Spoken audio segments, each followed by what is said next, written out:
Hi, I'm Matt and welcome back to another video.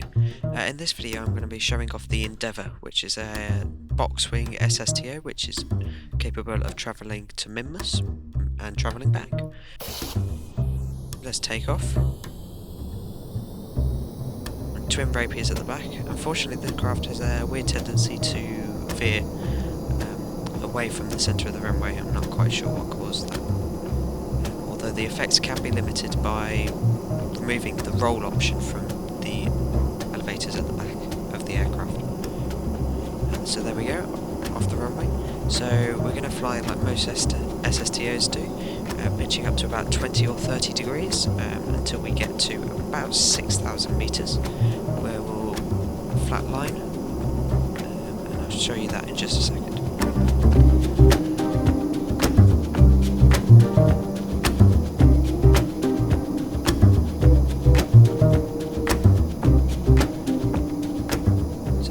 Approaching 6,000 metres, so we'll start to point our nose down to increase the amount of velocity we're getting off our air breathing engines, which will reduce the amount we need to spend with our oxidizer on closed cycle mode with the rapiers.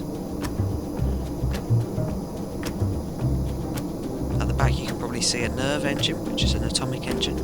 They run off liquid fuel only, which means that we don't have to carry any more oxidizer, reducing the amount of weight we need to take up into orbit.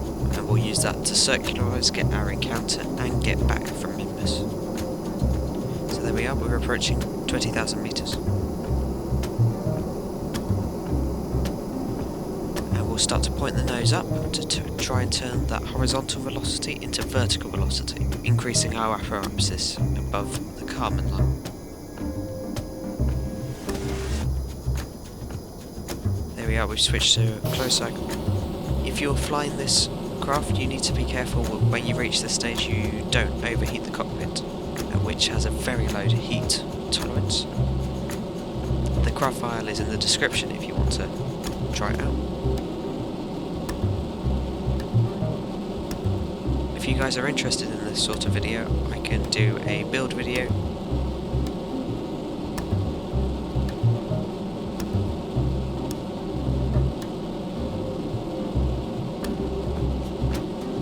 Oxidizer has just run out, so now we're going to use our nerve engine. So here we can see setting up the circularization burn to get us into a stable orbit, and then we're burning for about 300 meters per second with our nerve engine to get us into a stable orbit.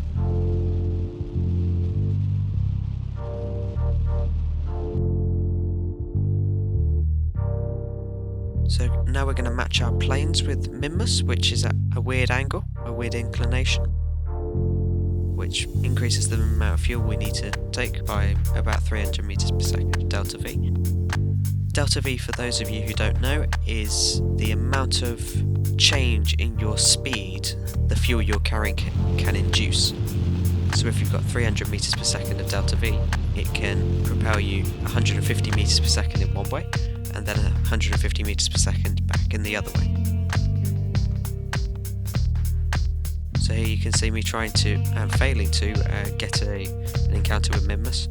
This is because I was not on a very good angle, so I do a second correction burn for the inclination, and then we'll try and get another encounter with Minmus.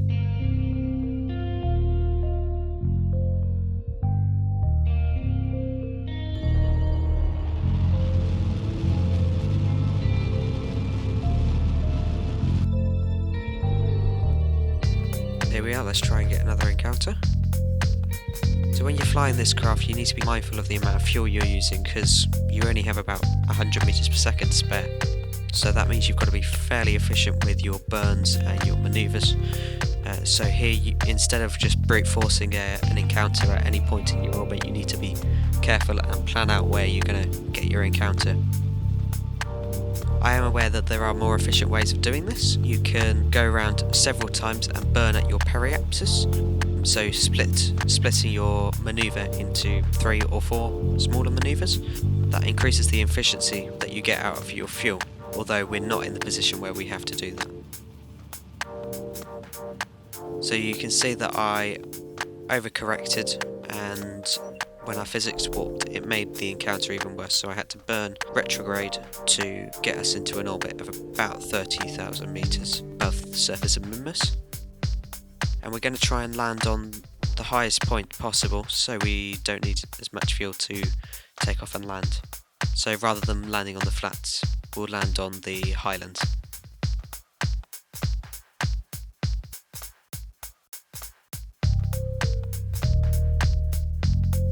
So if you're flying this craft again, you need to make sure that your solar panels are pointing towards the sun at all times, especially on your transfer between Kerbin and Minmus, because the only way to change your positioning of your aircraft is to use the reaction wheels in the cockpit, which require electricity. And if those solar panels are facing away from the sun, you won't be able to move your aircraft. So let's see what Jeb is doing on the transfer. He's playing Kerbal Space Program. Well, MacLeod's 8-bit version of Kerbal Space Program.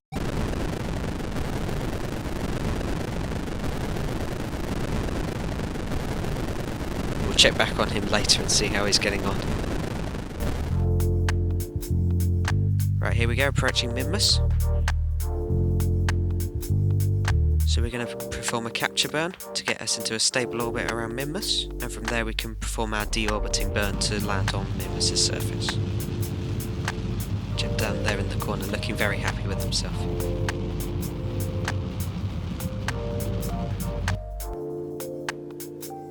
So I set up the manoeuvre node to try and land us on the highest point possible, which I achieved fairly well, although I did have to burn not entirely retrograde, which decreases the efficiency of the burn. So here we go, coming into land. I made a bit of a mess of this landing.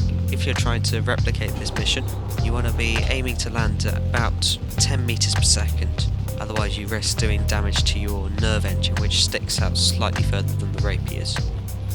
And if you damage that, you've got no hope of getting Jeb back.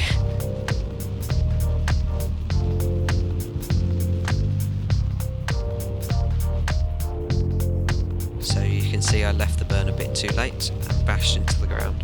Luckily I didn't do too much damage, and we just bounced for a bit.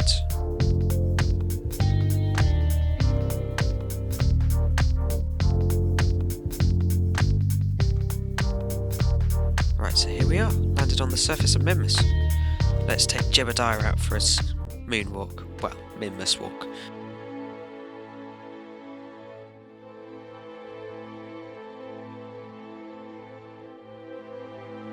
There he is, looking very happy.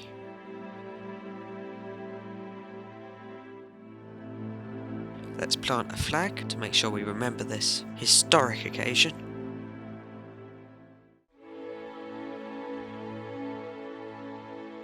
And there we go. Jebediah, the flag, and his spaceship.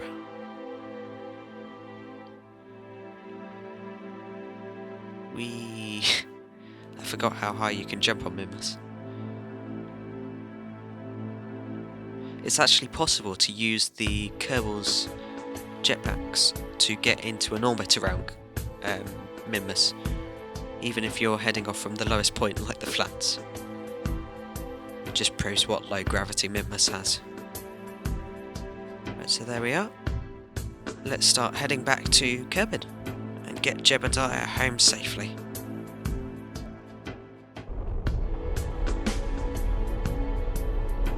So I had to turn the spaceship round slightly so that we could get on an equatorial orbit. Firing up the nerve engine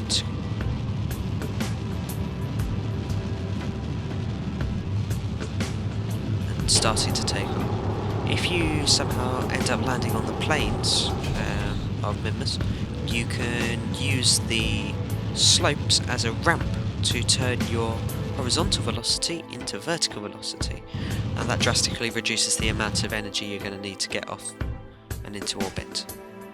So there we go, let's set up our circularization burn.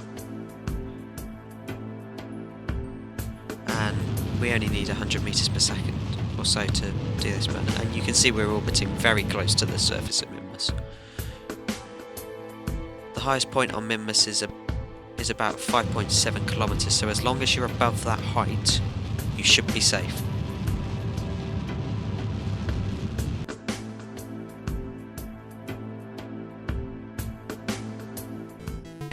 So here we go, Jebediah, back playing Kerbal Space Program.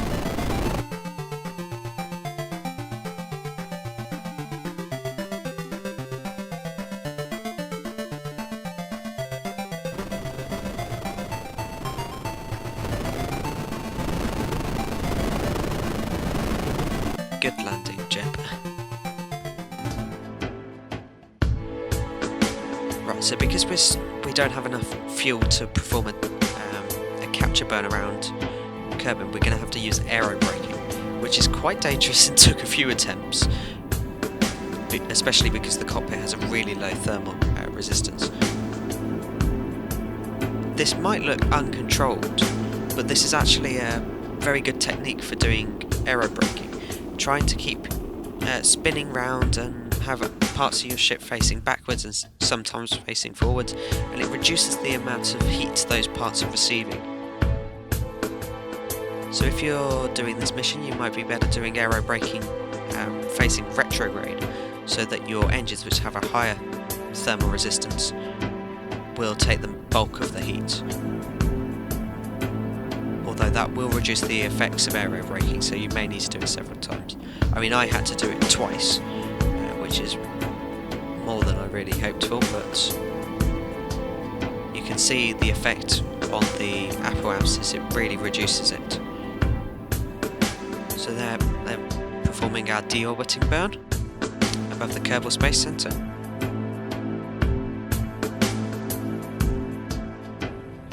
And coming in for re-entry. You want to be careful on re-entry, same as with aero braking, although you will be travelling at slower speeds, hopefully. So although the aircraft didn't fly particularly well at the start of the video where it was fully laden with fuel, because we've lost a lot of that fuel and weight, it means that the plane flies a lot better. It's much more stable, much more controllable, and if you're designing SSTOs, you want to take into account the difference in fuel of takeoff and landing.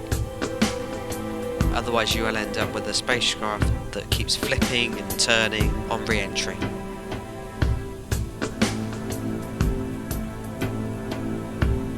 So here we are, coming in for landing.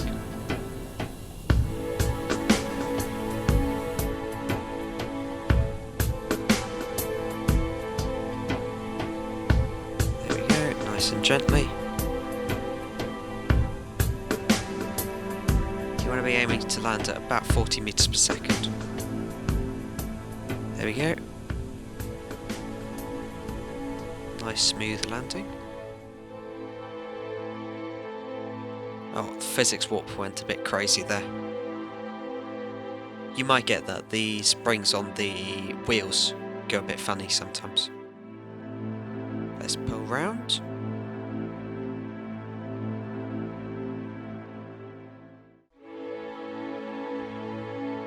So you can see I've got about 200 units of liquid fuel left and no oxidizer left. And there we go. Jebediah is safely home. Back at the Kerbal Space Center.